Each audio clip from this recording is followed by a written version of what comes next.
What's going on, guys? Welcome to the Winning Weekends Masterclass.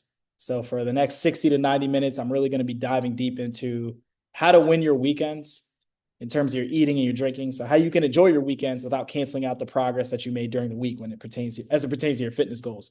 And I'm going to be sharing the exact strategies that I use with my clients to help them burn fat and build the muscle without giving up alcohol, giving up restaurants, or even family dinners. And first and foremost, whether you're watching this live or on the replay, I appreciate you for taking the time out to check this out because there's a million other things you could be doing with your time, especially on a Wednesday evening. You guys got to get back to your families. You may have some extra work you got to do, maybe hitting the gym, and you're choosing to spend that here with me. So I appreciate that. Hopefully, you guys get a lot of value out of today. And without further ado, I'm gonna just dive straight into it because I don't want to take too much time. So I did prepare a PowerPoint. I'm just gonna go ahead and dive straight in. How do I Cool. Sorry to talk about this. So again, winning weekends, how to enjoy your weekends without canceling out your progress, because I know a lot of guys out there watching this, whether you saw my posts throughout the week, and I'm really talking about this when I was promoting this masterclass. One pattern that I've noticed is that guys will go hard Monday through Friday or Monday through Thursday with their fitness goals. They're eating clean, they're super dialed in with their meal plan. And then what happens is, as soon as the weekend rolls around, they have a few drinks, they eat crazy, and then it spirals into Monday, and they feel like they're constantly starting over every single week. So whether you heard me say some version of this in a voice note that I sent you to invite you to this masterclass, or you've seen it in my content, that's mainly what I'm going to be getting into today, just to give you some background. So before we dive in, there's nobody on here with me live yet. I know a couple guys told me they were going to hop on, so maybe they hop in late. So I don't really need to go into all this. But what I will say is the way for you to get the most out of this masterclass is to apply what you teach. And the only way you can do that is if you're fully present. So all I ask, man, if you're going to take the time to check this out, take the time to show up and be present, man. There ain't no sense of, you're half-assed listening to it while you're driving. You may not get as much out of it as versus like if you're sitting down at your desk, you're taking notes and you're like ready to dive in. So you're we're attention. What's the expression? Where energy goes. Damn. Never mind. Where I'm gonna have to cut this out. Where energy goes, energy flows, or some shit like that. So this isn't here's what this is not going to be. This is not going to be me teaching for 5 minutes and then pitching you for an hour 25. Like, it's not going to be some shit where I just give you the surface level stuff 10% of the time. And then the other 90% is like, oh, you got to sign up for my program to really get into that, or sign up for my course or anything like that. Like, no, I'm going to give you guys the exact strategies that my clients are using. And, like talking to y'all out there, like you are my client, because this is exactly what I do with them. I've got nothing to hide. People don't pay me for implementation. People don't pay me for information. They pay me for implementation. So I got no problem, sharing all the secrets, if you will, and just giving you different insight on how we make this happen. So by the end of this, my one goal for you guys, like, there's a million different things we could talk about when it comes to fitness. We could talk about workouts. We could talk about nutrition. We can talk about mindset. We can talk about meal timing, supplements. Like, there's a bunch of different things. There's so much information out there, but I'd rather solve like a very narrow problem for you guys, especially because I know this is something you guys struggle with. By the end of this, I want you to know exactly how to eat on the weekends without sabotaging your progress. And like, that's the very niche problem we want to solve here today. And I want to do it without giving you the simple answer of just like, oh, you got to lock in, you got to stick to your meal plan. Because I think if you talk to a lot of other fitness coaches, in-person trainers, online coaches, people online, like fitness influencers, they're living different lives from you guys, man. Like, you got to understand, they do this shit for a living. Some of them are 21, 22 years old. They don't know what it's like to deal with somebody above 30, above 40, above 50, people who have kids, people who have families, people who have things going on.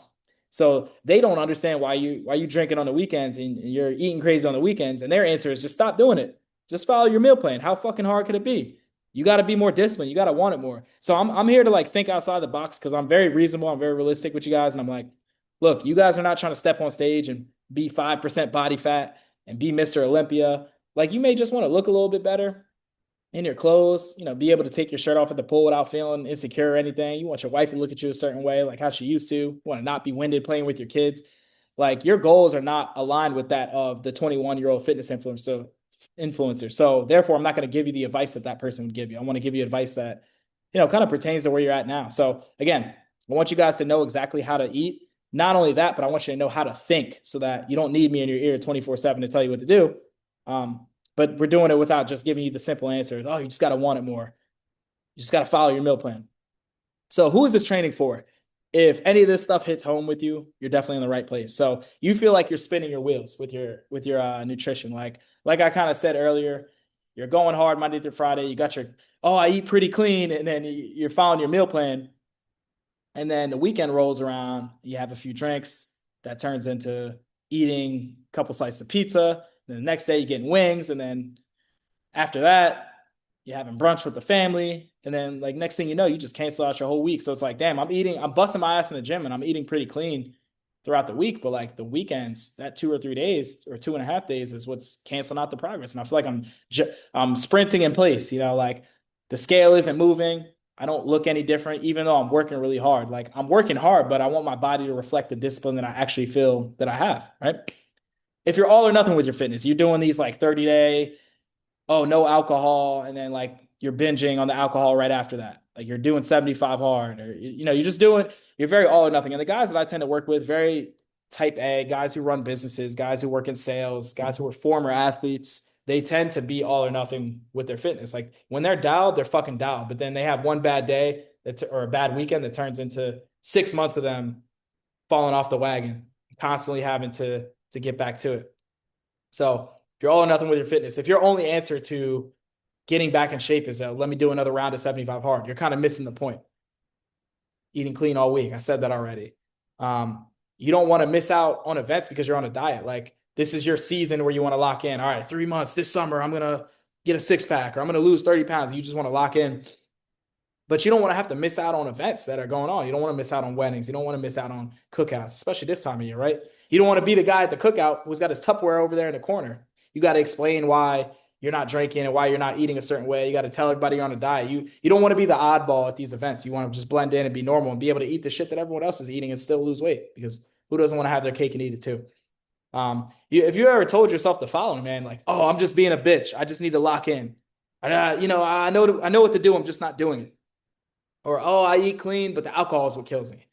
Or if you're just tired of the cycle in general, man, like again, a lot of guys I talk to, they're very all or nothing with this stuff. They'll dial in for 3, 6 months. And like I think anyone can lock in for that amount of time. But what would really impress me is if they stayed consistent, even if they weren't as intense as they were during that sprint period. Because what ends up happening is these guys go hard for 30, 60, 90 days plus, and then they fall off when they have a busy season at work, or they're traveling, or they go on vacation, or they're at a place where they can't stick to their most optimal version of their eating plan or their workout plan. And then what happens is that causes them to fall off because again, they're thinking about this all or nothing, and they're losing and gaining the same 20 pounds every single year, which is super frustrating. So if any of that hit home, this is definitely going to be for you. So here's what I'm going to cover today. 4 things. The first thing I'm going to cover is the simple nutrition framework that my clients use to eat anywhere and still cut fat. This is more like big picture, how to think. The reset rule, which is just like a 5-step system that I came up with to stop your 6-month spiral. Like if you do end up fucking up on your diet, like here's the 5 things you need to do to make sure that it doesn't get any worse, right? The third thing I'm gonna cover is the exact strategies my client Alex used to lose 40 pounds while drinking 3 times a week, which is like, you may be watching this thinking like, how is that even possible? I'm gonna show you exactly how today. And then lastly, the 3 methods that we can use to estimate calories at any restaurant with no nutrition facts. So I know a lot of guys like to go to these restaurants where they have the calories on the menu. That's not always going to be the case. Sometimes you're going to go to some mom and pop taco shop and you're going to be like, well, damn, what should I eat that works on my nutrition plan? So hold on, I'm gonna stop sharing this real quick. Make sure nobody hopped on. All right, cool.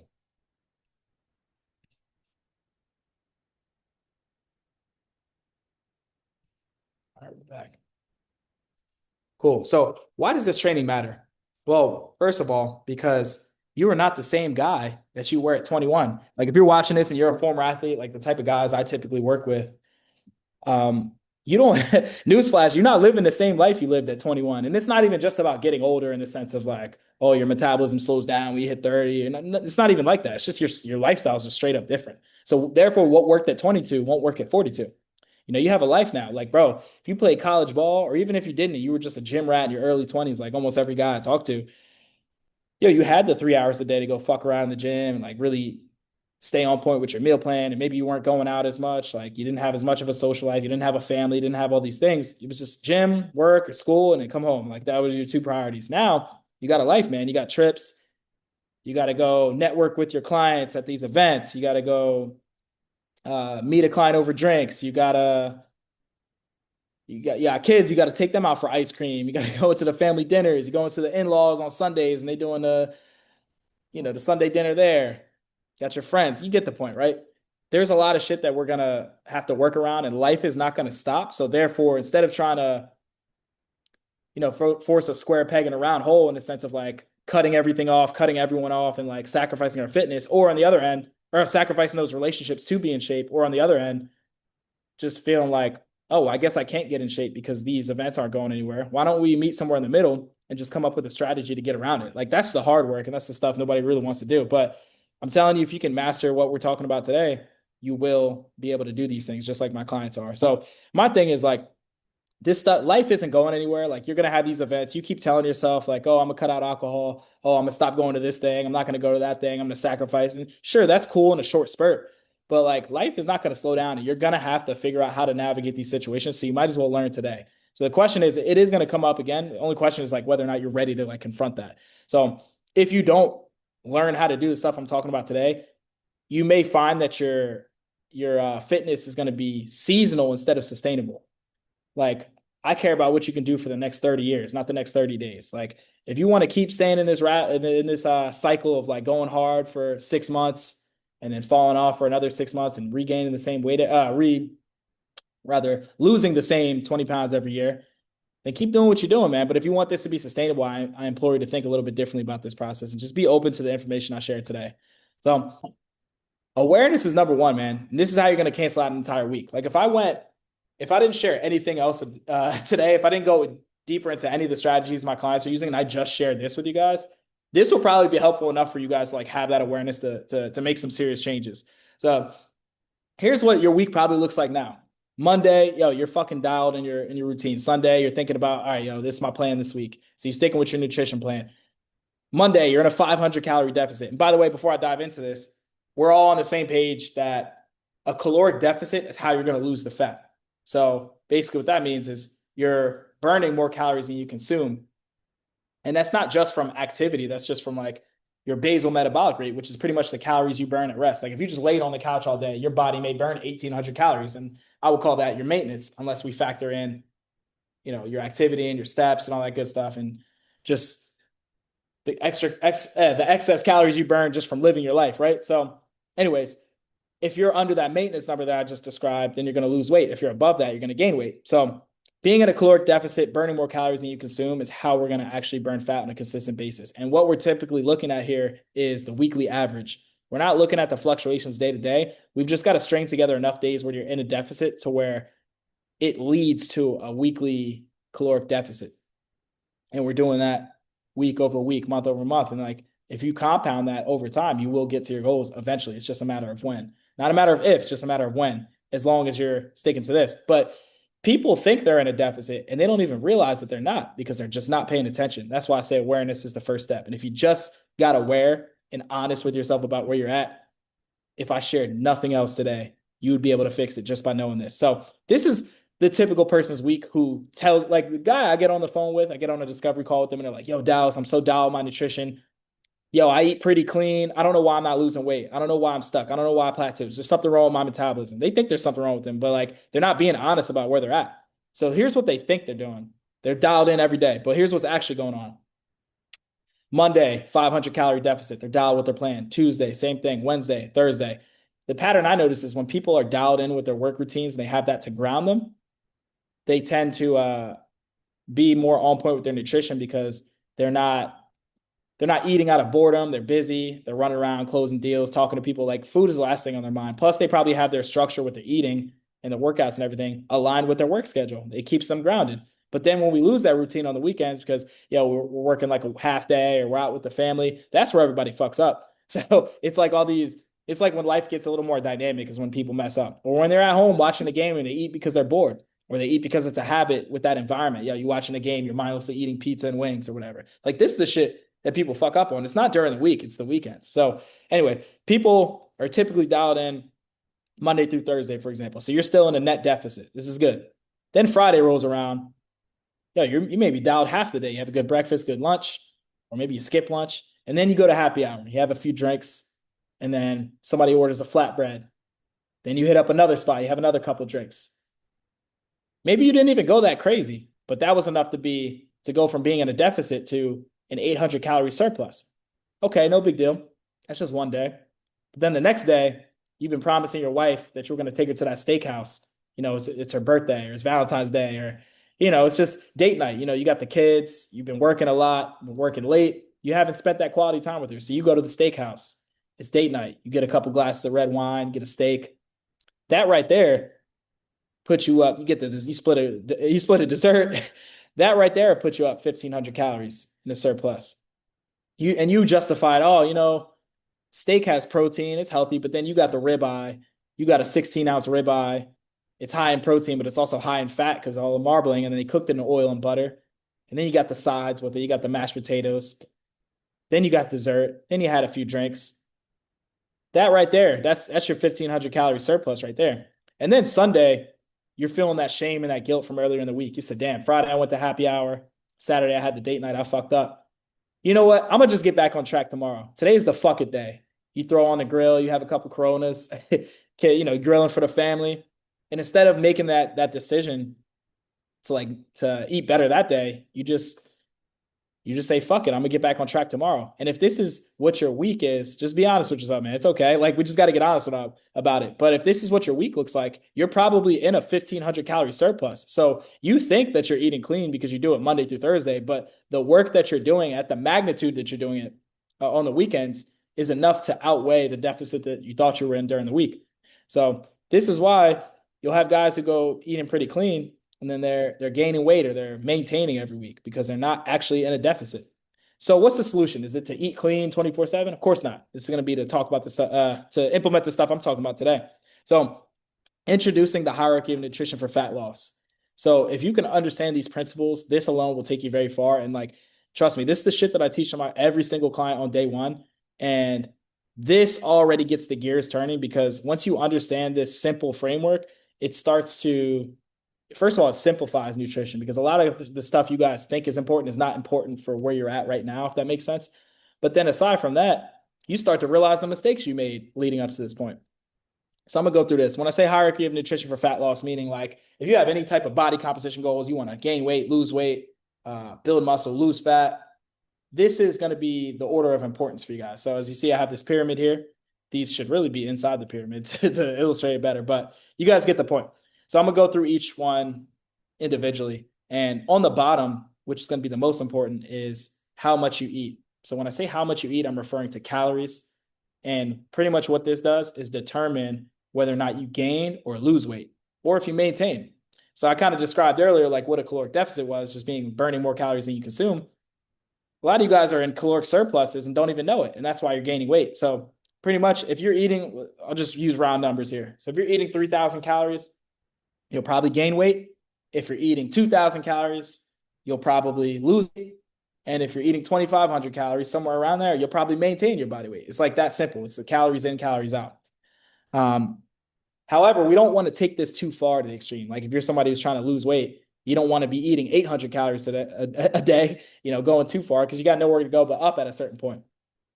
And plus, you'll feel like shit. Your energy will be low. You're going to lose a lot of muscle. It just won't be a good thing.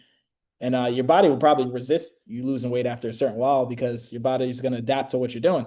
And some of y'all probably made that mistake where again, my guys who are so all or nothing type A, they just want to see results as quick as possible. And they say, fuck it, I'm gonna just eat 1,000 calories a day. I'm gonna cut out my carbs, right? But again, if you can understand what's important and when, you'll realize you don't have to do a lot of that stuff. Just pick you don't want to, you want to find that sweet spot where it's enough of a caloric deficit for you to lose a pound or two a week, somewhere in that range, but not so much to where you feel like shit. You have no energy for your workouts. You got brain fog at work. And then it's just not sustainable anyway. So that wouldn't be great. So again, if you did nothing else but built the awareness around how much you were eating, that alone would take you very far because that's the mistake people make right out the gate. Number two, once we master that, and this is the framework I take every client through, the first 4 to 6 weeks, we're tracking our food and we're just focused on how much they're eating. We're not even talking about macros. We're not even talking about meal plans. We're not even talking about meal timing or anything fancy like that. I'm like, dude, for the next 4 to 6 weeks, treat this shit like a fucking budget. Like, dude, you're tracking every dollar you spend kind of thing because you're trying to save up for a house or you're trying to like really get control of your finances. Like the first step of anything is awareness. First step of changing anything is awareness, rather. So I'm doing the same thing with your nutrition. I'm auditing it. I'm telling you, yo, for the first 4 to 6 weeks, I don't care about anything else but how much you eat. And then what ends up happening is people make better decisions because they're aware of like how much you're eating on the weekends or even during the week. Or, oh, I didn't. Every time I have somebody do this, they'd be like, oh, I eat so clean. And then they realize after the first week or two, damn, I didn't realize like I ate so much at night or I snacked all the time or like, yo, I drink a lot of my calories. I didn't realize I drank so much soda or, yo, I stress eat. Like it just builds that awareness. So once we've mastered this, then we move to stage two and we introduce it in layers so that it's not so overwhelming right out the gate. Now, number two is important. Number two, what you eat. It is important, but it's not as important for these specific goals as number one is how much you eat. Now, if we're talking about general health and you know micronutrient deficiencies and you got a disease, like that's a completely different story. I'm talking specifically for body composition. You want to build muscle and lose fat, like a lot of the guys watching this might. Um, what you eat is going to be second most important, and what you eat refers to two things. Or number one, it refers to what types of foods you're eating, like the quality. Are you eating more processed foods or are you eating more whole foods? And then secondly, it refers to the macronutrient balance. Macronutrient balance, by that I mean the ratios of proteins to fats to carbs in your meals. So, for example, you can't do number two at the expense of number one. And that's why a lot of people are stuck. So a good example of that would be like someone who does a keto diet or a carnivore diet and they're not losing weight. And it's like technically, or even eating clean, eating like a bodybuilder, like, oh, I eat clean and I'm not losing weight. Sometimes you can do too much of those things. Like, yes, technically you are sticking to your diet. You are sticking to your keto. You are sticking to your clean eating. You are sticking to being a vegan, carnivore, whatever the case is. But you're doing it at the expense of number one because you're eating too much. And that's why you're not seeing progress. And that's enough, you know? So these two things are going to work in tandem. It's not one without the other, but you have to master number one first for number two to help you here. And they do kind of work hand in hand too, because if you are eating high quality foods, you're eating a lot of fiber, you're eating a lot of volume, you're keeping your protein up, it will make it easier to stick to the deficit that I'm talking about in concept number one. So again, number two, what you eat. Like, yeah, you could eat your 2,000 calories, but if you're eating 2,000 calories of Ben and Jerry's, like you're probably going to lose muscle and you're going to feel like shit. Yes, you may lose weight, but um, you're not going to feel and look the way you want to after you've done it. After you've done it, so that's why these two things work together. But one, I would probably slightly higher than number two, and number two is usually going to refer to the type of tissue that's gained or lost. So if number one tells you like, all right, if I'm in a deficit, I'm going to lose weight versus not being in a deficit, I won't lose weight. Now it's like, what type of tissue is gained or lost? Am I gaining muscle and fat or am I losing muscle or fat? And then number three, which is the least important, ironically, it's the thing that people who don't know any better place the most importance on is when you eat. And when I say when you eat, I'm referring to two things. I'm referring to meal frequency, like how many meals a day do you eat? One versus two, 3 meals, 6 meals, 3 meals and two snacks, like whatever it is. And then meal timing. When I say meal timing, I mean like skipping your breakfast, no carbs after 6, having the right pre-workout meal, having the right post-workout meal, like all the stuff that people obsess about that probably isn't as important as they make it out to be. Honestly, if you've mastered concepts number one and two, that'll take you 90% of the way there. And then like a lot of y'all could just get to your results or your goals just doing that. And then number three, it's normally going to help more with performance and optimization. Like, yo, you're super dialed with your meals in terms of how much you eat and what you eat. You're eating all the right foods, high quality stuff, mostly whole foods. You're eating in a caloric deficit. Now, if you really want to optimize, like, oh, I want to get like a better workout in, or I want to make sure I'm recovered properly, or I just want to take it to that next level, then you can kind of obsess about when you eat. But it only comes after you've mastered one and two because it's going to be more for performance. Now, I tell most people to just eat to their schedule because that's what ends up being sustainable. And like I said, number one and two are going to get you most of the results. But what's funny is people tend to flip this upside down and they make it about the when you eat. It's like they think that intermittent fasting is some magic strategy when all it is just it gives you a smaller eating window so that you're less likely to overeat so that you stay in a caloric deficit. It's all going to come back to that. Number one, people obsess about no carbs after 6 and like, oh, I don't want to eat before bed. And oh, if I skip breakfast, this is the end of the world. And like making sure that pre-workout meal is good. Like these are all good things to do. Don't get me wrong, but it's like you don't want to put the cart before the horse. And I think people flip this upside down and make number three the most important concept when it's actually the least important concept, and they kind of missed the boat there. So hopefully, I know I was a little rambly, but hopefully that made sense. And if you can understand this simple framework, it's really going to influence the decision making that I talk about going forward, especially in terms of weekend eating. So as long as you know, like, long story short, as long as you know that you got to be in a deficit on the weekends for this to work, then it frees you up and keeps you from being married to certain food options, or you're being married to your meal plan. Like, oh, I didn't eat this, therefore I'm not going to lose weight. Like it's not like that. You just got to be in a deficit. So how do we actually apply this? Some strategies I use with clients is understanding that because we're in a deficit, and understanding that we have to be in a deficit. I like to tell them to budget for the things that they actually like. So this is where I'm getting into like the how do you actually make room for the bullshit. Like again, I could tell you guys just to eat your same meals that you eat during the week, but that's boring, man. Who wants to do that? You're gonna go out to dinner with your wife and you're gonna go out with the family and your daughter's gonna ask you to have some of her ice cream. Like you don't want to feel left out. If I know that that's gonna happen, this is what I do. I would front load protein. Why? Because number one, protein is gonna help you keep your muscle as you lean out. If it's a lean protein source, it's gonna be low calorie. And then lastly, it's going to be higher volume. It's going to be satiating. You eat 12 ounces of chicken breast and tell me for 300 calories or so, and you tell me if you're hungry after that. It just doesn't happen. So front load the protein, eat the high protein meals, the high volume meals that are low calorie. And then you could save room for the meal that you actually want. Let's say you want to have a burger and that burger is 800 calories. Maybe you don't get the fries. Maybe you get like a Diet Coke or a Coke Zero instead of something high calorie, instead of alcohol, instead of a regular Coke. I'm going to budget that 800 calories for that meal. So I'm going to work backwards to make sure leading up to that, I'm eating super high protein, high volume. I'm checking the other boxes on my nutrition plan, and I can reward myself with that as long as I don't go over that budget. It's really that simple. And the way you can really account for this is by tracking your food.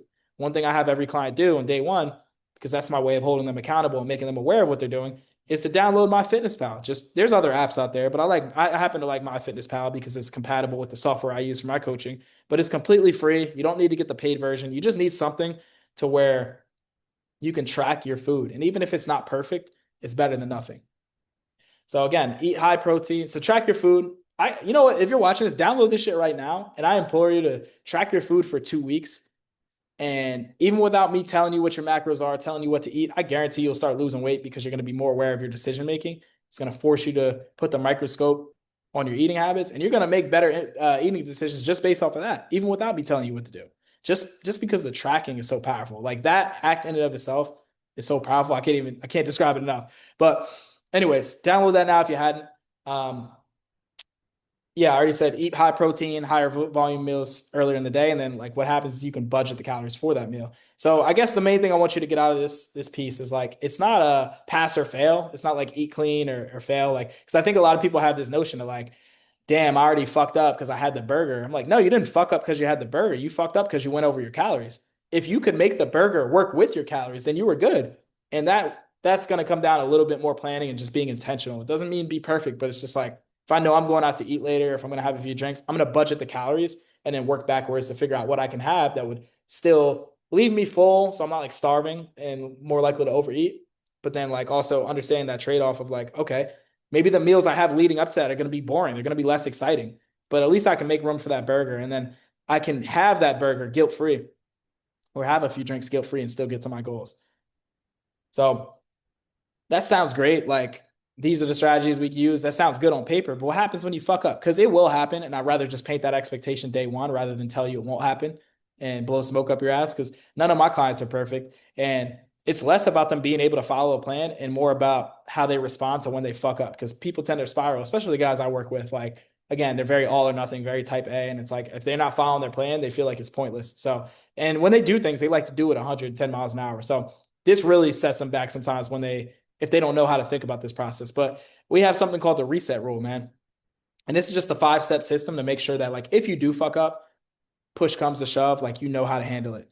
And so that, your one weekend where you binge ate or you ate like shit doesn't become 6 months. Because I know that's happened to you before if you're watching this. So reset's an acronym. The first step is recognize. Like, all right, I went over on my calories. I had something I shouldn't have had. I said I was only going to have one slice of pizza and I had five. Okay, whatever. It happens. Recognize it. Own the slip. Don't hide from it. Don't not weigh in the next day or weigh in Monday or not put up your progress pictures or not report it in the app because you're scared of like confronting it, right? Like you just got to be honest with yourself. Again, this is that awareness I'm talking about. And then you also want to recognize it so that you can correct the pattern. Okay, I've noticed I tend to get hungry at this time. I tend to have cravings at this time. What can I do differently? It allows you to reflect. What can I do differently so this doesn't happen again? Okay, when I'm at the kids' parties, I'm more tempted to eat pizza. Maybe I should drink some water before. Maybe I should make sure I eat before I go to those events. That way I don't overeat on the pizza. Whatever it is, recognize the pattern, recognize the slip, and just own it. E stands for end. And when I say end, I mean end the escalation. Like one thing my clients know I say like every call is it's not the isolated incident. And this was going to throw people off. Like it's not the isolated incident where people mess up. It's the fact that it's the pattern that ensues after. So for example, if I have a drink, yeah, alcohol is not going to help you lose weight. It's not going to help you lose fat, but it's usually not the one time people drank that caused them to gain 20 pounds. It's more so that they let it turn into the whole weekend. And then that became a pattern in and of itself. Now, it's the fact that it took them 3, 4 days to get back on track and they canceled out their progress because they spiraled. It's not that they drank that one time. It's what happened after. Or even if they drank and it's like, if I would have just had a couple of drinks, I'd be fine. But I didn't minimize the damage. After I got drunk, I said, fuck it, and I ordered pizza and I ate the wings. Now you're in a crazy surplus now. And then you said, fuck it the next day too. You did the same thing. So, and the escalation, man, I think that just knowing that gives people so much peace of mind. Like, okay, I didn't fuck everything up by having a drink. It's not this all or nothing thing. It's not pass or fail. If I just end this now, I can stop the bleeding, essentially. And it's not that big of a deal. End the escalation because one meal isn't seven. No one ever got fat from one meal the same way no one ever got shape. No one ever got ripped from one workout. So, it works both ways. Oh, shit. S. S stands for set. Set your next right intention. Set your next right choice. One thing I always say to my clients is make the next right decision. And that next right decision doesn't have to wait until Monday. Like if it's Friday and you drank, it's like, what's the next right decision? Okay, it's probably to like not eat crazy the rest of the day. And then, get up, work out tomorrow, and then just like eat a nice solid breakfast, eat a high volume breakfast. Don't feel like you got to cancel out the work you did or make up for it, rather, like overcompensate. Oh my God, I drank and I ate like shit. That means I got to kill myself doing 2 hours of cardio in the morning. And then I also have to like starve all day and cancel out the mistake that I made yesterday. And that's the wrong way to go about it because that's such an unhealthy pattern. And now you're borderline eating disorder, man. We don't want that. So what I always say is just like treat it like a new day, set the next right choice the next day. All right, man, I'm just back on track today. It is what it is. I'm gonna understand why I fucked up yesterday because I do want to be as close to optimal as I can, but I'm also not going to beat myself up for it. And I'm going to like make the next right decision. E is execute right now, not tomorrow, next 30 minutes. Like know what that next right decision is. Kind of what I already said for set, but I kind of went deeper on that. But again, like people will make a mistake Thursday or Friday and they think it has to wait until Monday. For some reason, we just have Monday as like our blank slate day because it's a new week. They feel like they need that fresh start. So it's like, yeah, I know what the next right decision is, but I'm gonna wait until Monday to do that. It's like, nah, bro. Anyone who's serious about making a change, they make that move now, bro. Like, okay, fuck it. I messed up. It is what it is. I can stop the bleeding if I make the next right decision. I do it now. I don't wait until Monday. That's one thing I always tell my clients on calls too. And then T is trust, man. Trust the compound effect. The next right choice, like make the act of just the very act that you are thinking about being intentional about your eating and you're making the next right decision, that in and of itself compounds because every time you're in that situation, you start to think that way because you're doing it so often. And then that becomes the default pattern, not your old shit that got you 20, 30 pounds, 40 pounds overweight, whatever it is, or the same thought process that's having you lose the same 20 pounds every single year. Like now we're trusting, like we're developing a new identity around our food. We're thinking about this process differently. But we're also compounding the good decisions because, again, the compound effect is just seemingly inconsequential decisions that add up to a bigger outcome, right? So like doing that one workout you did not get you a six pack. But if you do that shit 100 times over the course of 6 months, best believe you're going to be looking a lot better. Same, and the same works negatively. You go over in your calories 200. That's probably how a lot of people got in this position. It didn't, when you gained weight, it didn't happen all at once. It was the compound effect. It was like, okay, I started drinking once a week and then it turned into twice a week. And like, yeah, you didn't notice any results, but then that twice a week led to you eating a little bit more on those days. And then all that led to you being in a 1,000 calorie deficit over the week, which didn't lead to a lot of weight gain at first. But then you look up 6 months from now of you living that way, and it kind of hits you like a ton of bricks. Now you're up 5 pounds. And then 2 years, 3 years of that, you're up 15, 20 pounds. Now you're noticing, the buttons on your shirt kind of tight, pants don't fit anymore. You notice your face got a little fat when you get on the Zoom calls. Like, there's just like little things that just add up over time. So the compound effect works both ways. So I guess all that to say, like, trust the compound effect. Like, I know you making that next right decision when you're out for drinks with your friends and just choosing to not eat the pizza that day. Doesn't seem like it matters, but trust me, that compounds, because when you're in a deficit at the end of the week and not canceling out the progress that you made during the week, but you still enjoyed yourself, you still you had some drinks and you enjoyed your time with your friends, you're going to thank yourself, because if you do that every single week, you're going to be in a much different position than if you didn't, and you'll be happy you did.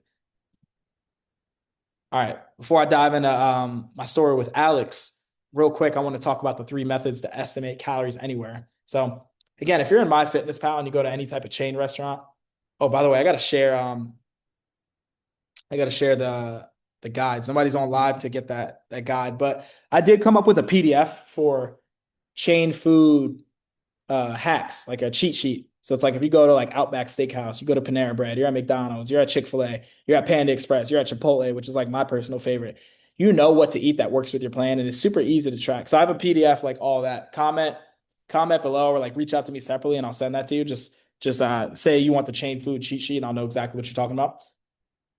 But that makes it super easy, because with these chain foods, if you're tracking your food in MyFitnessPal and you want to stick to your deficit, you're able to do that because it's easy to track the foods, right? Like, it's all standardized. If you go to any McDonald's, give or take, a McDouble is going to be 390 calories. Like, that's standard across the board because everybody makes their food the same. And it's all on the app already because people have already logged it. Like, this stuff is public information, like the nutrition facts. So that's easy. But the part where it gets hard, where I'm like helping people track their food and make better decisions, is like when they're at those. Eventually, you're going to go to a restaurant that's like not a chain, right? Like, you're going to go to some mom and pop taco shop, or you're going to go to a sushi spot, or just some like local ass restaurant where you're like, yo, how the fuck do I track this? What do I even order when I'm here, right? So I'm gonna give you 3 methods to track calories at restaurants, because this really holds people up. Because when people are preparing their food at home, they're super good and they know they're doing the right stuff. They're super good about tracking their food. But then on the weekend, they go MIA, they go off the grid, they haven't tracked their food all weekend because they're like, they let the start stop them. They're like, oh, I don't know how to track this, therefore I won't. So I'm going to talk about 3 methods to estimate your calories anywhere when the menu is not standardized. So when you're not at a chain restaurant, the first method we could do is take the average. So for example, if you're at like a sushi spot, you could, this does require you to have like a little common sense and like I guess intuitive sense of intuition about it. But you go to like a sushi spot and you order a tuna roll, right? And it's like six to 8 pieces. You type in tuna roll into MyFitnessPal, and you see anything from like 200 calories all the way to 1,000 calories.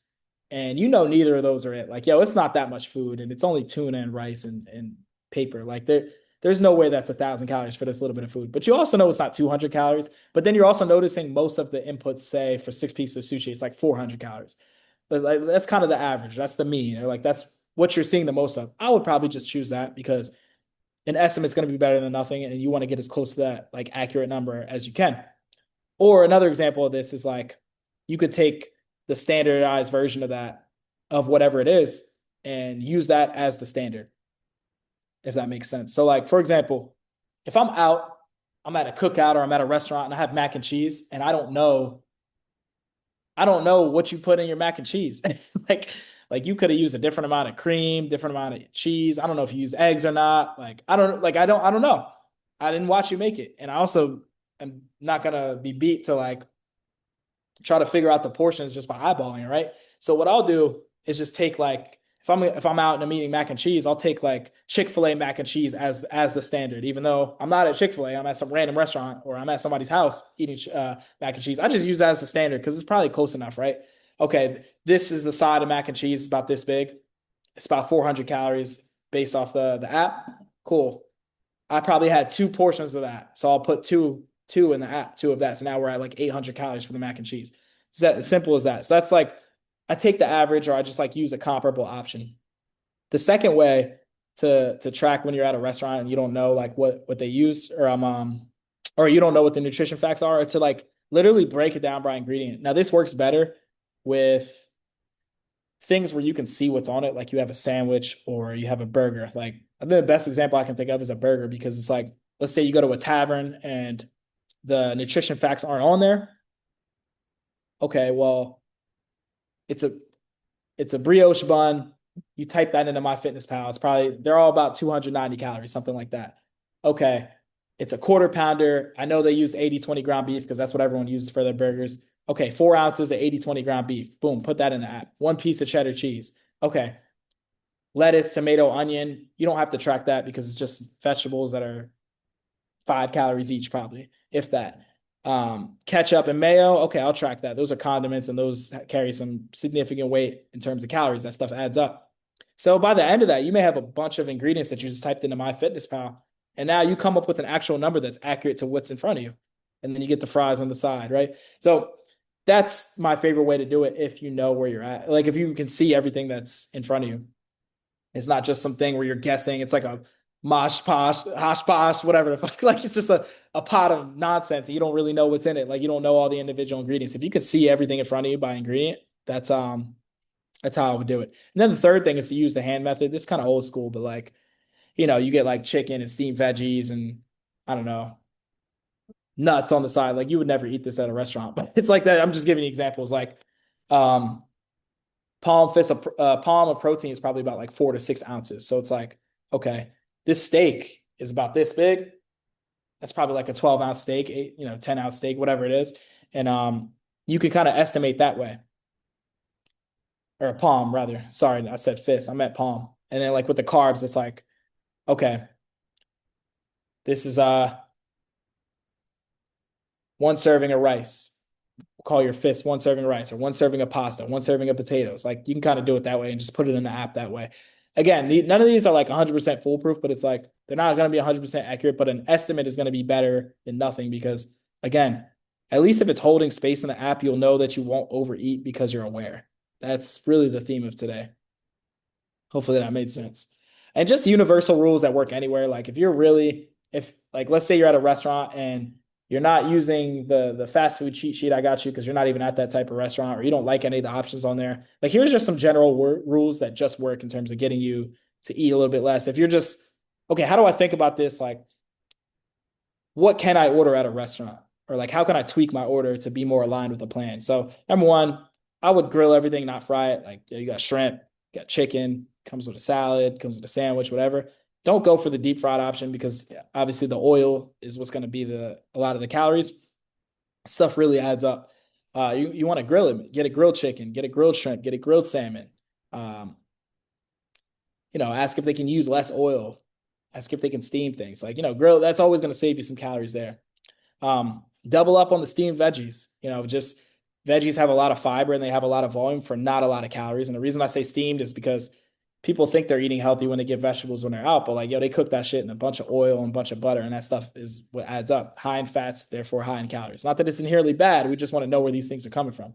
So double up on the steamed veggies because it's going to keep you full, a lot of volume, a lot of fiber. Water before and during your meal, like for two reasons. Number one, like people tend to drink their calories and don't realize it. And that's, first of all, liquid calories are not going to fill you up, but you're just wasting calories. Like, drinking a soda, like you get a couple refills, you're at Outback Steakhouse, you get a couple Cokes, like, bro, you just wasted 400 calories. Whereas if you just got water, that's 0 calories. And you're kind of forcing yourself to slow down, which gives yourself, while you're eating, which gives yourself, gives your hormones a chance to tell you that you're full, and therefore you won't overeat because you're not eating so fast. So I think water before and during your meal is such a hack that people don't talk about enough. Another thing people don't realize you can do is like if you're worried about portion size, again, it's going to come down to calories, not necessarily like what you're eating all the time. What you're eating can help you stick to the deficit, but like the portion size is going to be everything. So one thing that people will do is like they'll go out to eat. You know, in America, we get all these big ass portions. You could just ask so that you're not tempted to finish it. Because I know a lot of people like myself. I talk to people in the same position. It's like, dude, I used to get grounded if I wasted food. We don't waste food where I'm from. We grew up poor as hell. You don't waste food. You finish what's on your plate. We work hard for that, right? And a lot of people were raised the same way. So it's like this deep rooted conditioning that, like, yo, because this is in front of me, I don't care how full I am. I have to finish it because it's there because I can see it. So one way around that, it's like a little psychological trick, is just ask the waiter to box half of it before they even serve it to you. So now they're bringing out a smaller portion. They box half to go. Guess what? That's tomorrow's lunch. That's tomorrow's dinner. Now you save yourself some money too, because now you're not buying food twice. Double up on protein whenever you can. Like, yo, instead of one chicken breast, get the extra shrimp if you can, if you want to spend the extra bread on it to do it. Um, and again, it'll keep you more full the same way vegetables will, because protein is more satiating. Pick one thing to splurge on. Not all three, or not all three, not everything. So like, if you're out and you're like, this is where the fuck it mentality comes into play, because people are like, yo, I had a beer, so I might as well get the dessert. I might as well get this. I might as well get the apps. I might as well get the chips and salsa. Like, bro, pick one thing, man. If you're gonna drink, make alcohol the thing you splurge on, then eat clean throughout the meal. If you're gonna like save it up for dessert, make dessert the one thing. If you're gonna have the chips and salsa or the apps, make that the one thing. Like, don't get all of them. Don't splurge on everything. That's where people fuck up. That's how you go to Cheesecake Factory and you ate 3,000 calories in one sitting versus like you could have minimized the damage and stopped the bleeding if you only picked one of those things and you still got to enjoy yourself. You did not, trust me, you did not miss out on the experience. So, proof it works. Hold on, let me hop in. Give me. Somebody messaged me, so I had to answer that real quick. Get back into it. So I left off proof that it works. And I wanted to talk about Alex's story here because I think he's the perfect example of someone who was able to apply all the principles I spoke about today and like make it work for him. So Alex lost 40 pounds while drinking 3 times a week. And when he started, he was, let's see, when he started, just telling a little bit about his story. Like I actually did a live Q&A with him last week. So if you like the link to that, it's on my YouTube channel, or just reach out to me privately, or it's on my Facebook too. I did like a live Q&A with him for a half hour, like really deep diving and stuff. But he lost 40 pounds while still drinking 3 times a week. A lot of people would think that's not possible. And the way we did it, well, actually, no, let me back up. So how we even got here was like, dude, he's no stranger to competition. Like he played sports growing up. He used to be in the gym 3-4 hours a day, like when he had that type of time in his early 20s. And he was always active, but then he would cancel it out by drinking so much. Like he would just have a bottle of whiskey over the course of like the weekend, like not all in one sitting, but like, yo, if he looked back at the weekend, he'd be like, damn, I crushed a bottle of whiskey by myself pretty much. And then that would lead to him eating wings and going crazy. So pretty much that led to him getting to his heaviest. And then he got to a point where he's like, man, something needs to change. And we started working together, and it's like, I didn't tell him that he had to stop drinking altogether. It was more so, I didn't tell him that he had to stop drinking altogether. It was more so like us monitoring it and then like making improvements as we went.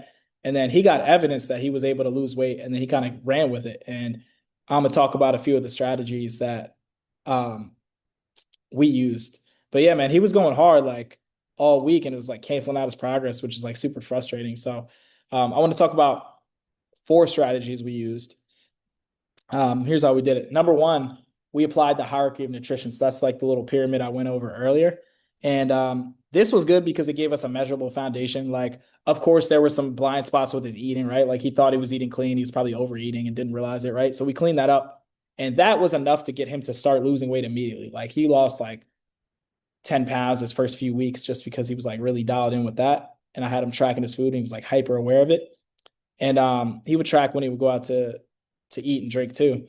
And then the second thing we did is we tracked his drinks by the month. And we had these monthly targets. I think he started out at like, he doesn't mind me sharing this, by the way, because he spoke about it. But I think he started out at like, it was a separate app, by the way. I think he started out at like 80 drinks a month. So like what we would do is like, all right, that first week, or that first month, he had like 80 drinks throughout the course of the month, which you'd be surprised at how quickly that can add up if you drink 3 times a week. Like you have like three or four every sitting. Yeah, that adds up over the course of the month. Sounds like a lot, but it's like when you really think about how that happens, yeah, it can add up very quick. Um, so anyway, let's say it was 80 the first month. Then I would challenge him like, hey, next month, why don't we hit 70? And like once you hit that 70, like don't go over it. Like you're done for the month. So he was pretty good about that. And having those monthly targets was good, but the main thing with the tracking is like you got to do it with no judgment. I think that's the key. Like a lot of people will try to do something like this and then they're just like shaming themselves for where they're at. Like, it's like when you went out and you spent a lot of money and you know you did, and it's like, I don't want to check my credit card balance. I don't want to check my bank account, blah, blah, blah. Like whatever the case is. Um, it's very you're judging yourself, and that's if you want to make a change, you can't be doing that. Like you got to look at it with no judgment. Same goes for your eating. Track it. Just get honest with yourself about where you're at with no judgment, and then just be committed to changing it. So he tracked his drinks every single month. Number three, he followed the reset rule. So like Alex did fuck up at times. Like there were times where he said he wasn't going to drink one weekend, and he did. And he just had to follow the reset rule and like stop the spiral. There were times where he's eating crazy or like he's gone on trips and like he didn't follow his plan, but like he reset rule to keep that from being a thing that kept him off track for 3, 4 weeks at a time. Like plus he had my accountability that kind of helped too. But his the other thing too is like his life. I forgot to mention this earlier, but like his life didn't stop. Like the easy solution would be like just don't drink, bro. Like just don't eat this way. But it's like man, his life wasn't slowing down. Maybe like you watching this. Like he had a lot of weddings to go to. He had weddings got open bars. He had a lot of bachelor trips. Like he had work trips. He went to Vegas a couple times. He had family trips. And he's Hispanic, so like in a lot of Hispanic cultures, they cook out a lot. They throw a lot of parties, and like they drink a lot in his family. So it's like he's always around it. It's not slowing down. He just has to like change how he interacts in these situations, how he moves, how he thinks. It's not as easy to just cut everyone off and like go off the grid. Like that's not going to work for him. His life was not slowing down. There's always a reason to drink, so we had to take control of this. But anyway, he followed the reset method. Then the fourth thing we did is we adjusted his drinking to his eating to his drinking. Like a lot of people fall into this pattern where it's like, oh, I'm drinking today, it's a cheat day, fuck it, and then they just eat whatever. And that's probably the worst thing you could do. We knew, like, we kind of planned in advance, like, okay, Saturday I have this event coming up. Knowing myself, I'm probably going to drink here. And he would eat lighter on those days so that he could make room for the calories for when he drinks. So that, again, he could stop the bleeding, minimize the damage so that he would end up being in deficit. And yeah, sure, it's not perfect, but all that was enough to get him in a deficit because it was better than what he was doing. Like, if we took what he was doing and then the improvements we made, yeah, it's not perfect, but it's an improvement, and that's enough to start seeing progress. And once he saw evidence of that, it got him more bought into everything we were doing. It was a positive feedback loop. And the other thing we did in terms of adjusting to his drinking was like he would pick and choose when he would drink. Like he wouldn't do it every time he had the opportunity, like he used to do that. But then like there were times where like he drank once or twice that week, and then it's like I drank twice already. I'm good. Like I'm going to this wedding, but I'm just gonna like not drink, and I'm making that decision ahead of time, and that's why it's gonna work, right? It's not like you yeah, maybe I'll have one or two, and then you get there and you go crazy, like because you're in the moment. Like, nah, he would make that decision ahead of time, and we were like super intentional about it. So, I mean, those are some things that worked for him, and then eventually he got to the point, and this is the coolest part about all this. Like, I know I'm advertising like how you can drink 3 times a week and lose 40 pounds, like Alex did, but it's like the real win is the fact that he chose to cut out alcohol all completely on his own. Like, and I think that's the powerful thing about this because eventually what happens with him tracking his drinks it's like the drinking was always a constant, right? Like he was always drinking 2, 3 times a week, but his health habits were getting better because he's working out more. He's getting his steps in. His eating's improving over time. So he's making improvements here while staying constant here with the alcohol. So therefore he's seeing progress. But then his progress started to accelerate because he was drinking less over time. So yes, it was a constant that he was drinking a few times a week, but he was drinking less every month while simultaneously getting better on the other side of things with his fitness. So it's like now his results are happening a lot faster. So eventually he got to a point where he's like, I don't even need to drink anymore. And his mindset shifted to it shifted from when we started, he would say stuff like, what can I get away with? And then he shifted to like, how far can I take this? Like how can I actually get the most out of this process and he thought, and he made this decision like probably a month or two ago, like, I'm cutting out alcohol indefinitely. And like Maybe he never goes back. Who knows? But like he's committed at least to the end of the year to like, yo, I'm just gonna lock in with this because I can really see some progress on my fitness if I keep going this path. So before we wrap, man, like I know nobody's on here live, but if you're watching the replay, just take a minute.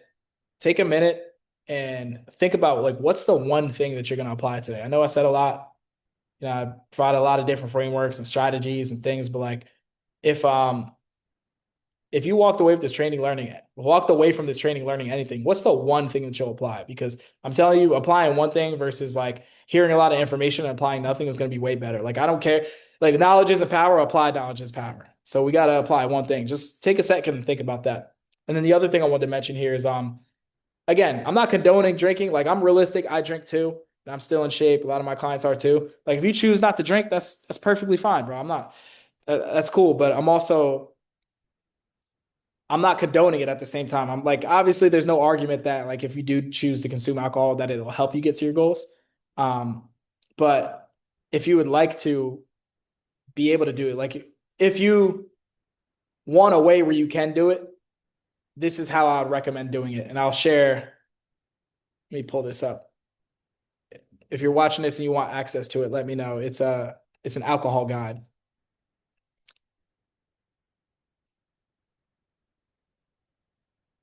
So this is the alcohol fat loss playbook. So this is how you can drink while without sabotaging your results. So like again, I don't condone drinking for if you're somebody with serious fitness goals, but if you are gonna do it, like these are some rules that you should follow. Like, yo, you should drink like straight liquor instead of mixed drinks because it's not always the alcohol that gets people, it's like the calories and the mixers. Like, dude, you're probably better off just having like tequila on the rocks than you are having a margarita or a tequila soda. Like I know it's not as fun, but you're gonna save yourself the calories. It's 600 calorie margarita versus a vodka soda or a tequila soda that's only like 150. Like it's a better decision. You can have a few of those and still not get to that point. Set your number, like just some rules. This stuff I don't have to go over here, but I can send you this PDF and it'll be a good guide for you guys. Just some guidelines to follow. And then like here's the calorie breakdowns of alcohol so you know what to order when you're out. We got spirits, we got wine, beer. But like my general rule of thumb is like, yeah, here we have tiers of like the best drinks to have that are low calorie, tier two, tier three, and then like the stuff that you should skip entirely is like the high calorie stuff, like the Long Island iced tea, margaritas, daiquiris. Like there's got to be some give and take. We got to be willing to like sacrifice some things if we want to see results. But if you are gonna drink, this is like how I would do it. So comment below or like reach out to me personally if you want we want access to that document. But the thing I forgot to mention with Alex's situation is like again, I'm not saying I condone drinking to get to your goals or if you have serious fitness goals, but like the cool thing with Alex's situation was like if he thought that he had to cut alcohol completely just to get started, like a lot of people have this black and white mentality, and most fitness coaches will tell you the same thing. Like they demonize alcohol like it's this thing where like you can't see results if you haven't. It's like, yeah, obviously it's not going to help you, but you can see results if you drink. You just got to be smart about it. You got to be intentional about it. And you can't just be going crazy all the time. And you can't be eating crazy all the time. Like you got to have some give and take. But if Alex thought that he had to cut alcohol completely just to start seeing progress with his fitness, then he never would have started. So that's why I love the mindset shift for him. It's like, yeah, it wasn't the most optimal starting position, but at least he believed that he could start seeing results. And that's why he started. And eventually that's the thing that got him to the point where he quit alcohol altogether. So I thought that was pretty cool. Anyway, so here's what happens next, man. You go to a training like this, masterclass, whatever the case is, and I think you have three doors you could go through. Number one, the door of do nothing, which is honestly what most people do.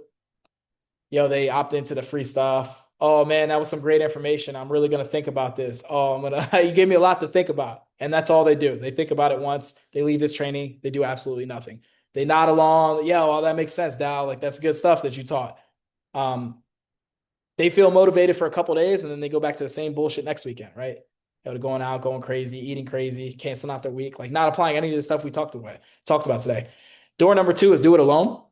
Maybe you're a self-starter. Maybe this is your path. You do it alone. You take what I gave you and you try to apply it on your own. Some will do it and be successful. Some will do it. And then as soon as they hit a bump in the road, because they don't have that accountability, they're going to revert back to their old patterns that got them to where they are currently.